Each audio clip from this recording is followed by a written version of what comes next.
What's up, folks? I'm back. Didn't go anywhere, but just been off of social media a little bit. Um, I want to welcome you to part one of MKS, my Knicks story, and how I became a Knick. This is uncut, raw, no stopping, no editing, pure from the heart. Oh, one thing I gotta do, take off my shoe sleeves of my Knicks shoes. Yeah, okay. I told you it was uncut. um, Matter of fact, let's give it to the folks of what your shoes looks like. You know my Knicks shoes. Y'all know the Knicks foam posits. Y'all know it. Let's do this. Let's go live with this. Yeah. Do something unorthodox. Yeah, look at that. Today's Sunday, the 31st of May, last day in June, and we're in church with my Knicks outfit because I know the Spurs made the finals. So the Knicks versus the Spurs, man, 1999 all over again. And guess what, folks? I have a piece of memorabilia from 1999. Yes, folks, this shirt is like similar to the shooting shirt that those guys were wearing in 1999 with a short season 50 games with Sprewell, Allen Houston, and we didn't have Patrick Ewing. He was hurt. Went against the Twin Towers. Yep. I even have this water bottle holder. See, it kind of fade away. Yep. From 1999. But let's get into it, man. Live in the Caribbean islands of Trinidad and Tobago. And all we saw on TV was a lot of New York stuff, capital media of the world. So it was, you got New York Knicks fan, Yankees. Yeah, you saw the Bulls, but I was never a Michael Jordan fan. I wear Jordans, but my best player I love deeply was John Starks. Yes, John Starks. And you'll see why. I got a couple of stuff from him in the past, and yeah, man. I take it to heart every time the Bulls beat my Knicks. I should go outside in the playground and emulate Starks with the Bulls. That famous dunk he had on Michael Jordan. Yes, folks, it is famous. I think that's the only time Jordan ever got dunked on. I don't know if he got dunked on when he was in the Wizards, but at the Bulls, up in his prime, he got dunked on. He dunked on a lot of people, but John Starks paid him back. Yeah, man, I became a Knicks fan, man. As I said, growing up seeing Knicks and Yankees, and Knicks was my basketball team because I love basketball.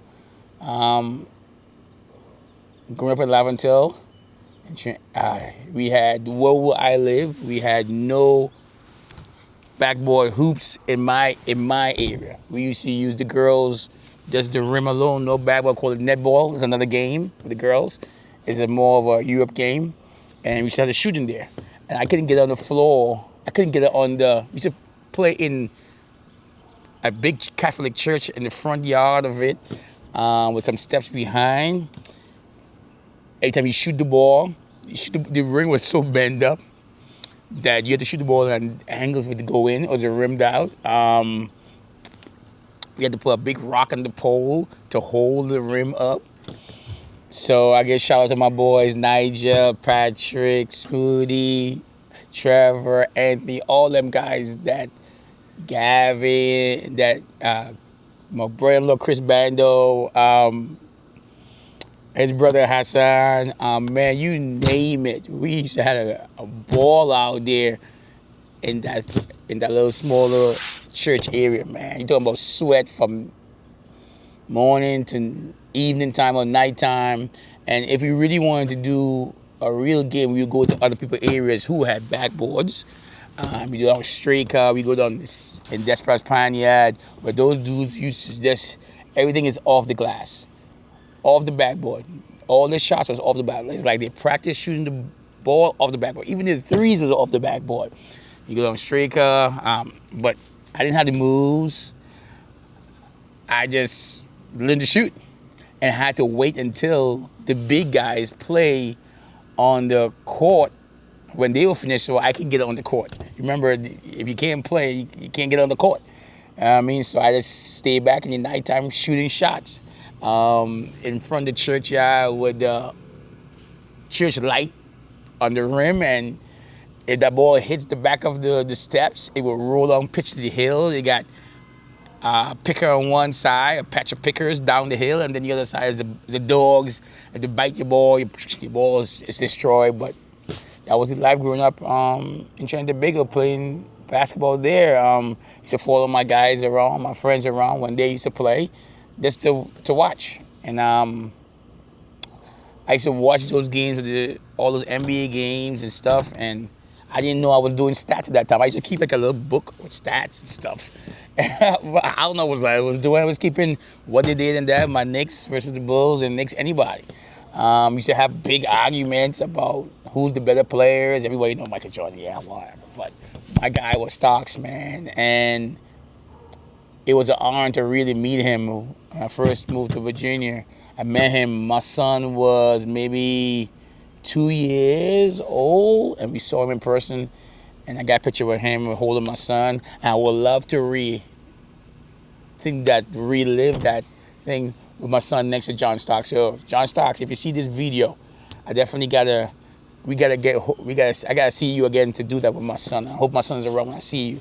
And I'll show you all in part 2 and part 3 about the different memorabilia and stuff I have. But yeah, man,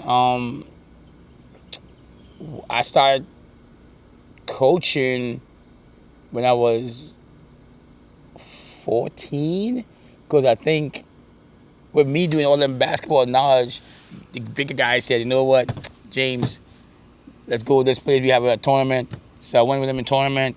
Come to find out, they didn't have a referee, so their coach had to referee the game, but he couldn't do both. So they put me as a coach. And guess what? I'm a little guy, big guys, they didn't want to listen to me, so I sat on the bench and just hold the clipboard. And they were losing. They were losing until, well, I think after this was a basketball league, and I think they were tired of losing, and they say, all right, fine, let's give the kid a chance. Let's see what he can say. What can he do? And from then, we won, which is crazy. We won. And I benched all the starters. Yes, folks. I benched the stars. 1, 2, 3, 4, 5. Take a seat. I benched them. And I saw that because I was seeing them, I need to light a fire under them, so I benched them. They didn't like it, but they went along with it. Thank goodness they went along with it, because if they didn't do it, I wouldn't be Coach James today. I benched those 5 stars and put the subs in. Yes, folks, I put the 5 subs in. And they kept the game close. And we was close. And then I looked at my stars and said, are you guys ready to play? And they're like, yes, coach, we're ready. I'm going to hear they say, yes, coach. That got to me, and I said, all right, 1, 2, 3, 4, 5. Go in there, win the game. Man, you talking about Jagos. Well, you know when Jagos going to put it on the ground to dunk. He's scraping that floor in his Nike Huaraches. And he's airborne. He's airborne. Trevor was a beast on the boards, and Anthony and that. It was crazy, man. And from that, then I was 14. I'm 49 now. Yeah.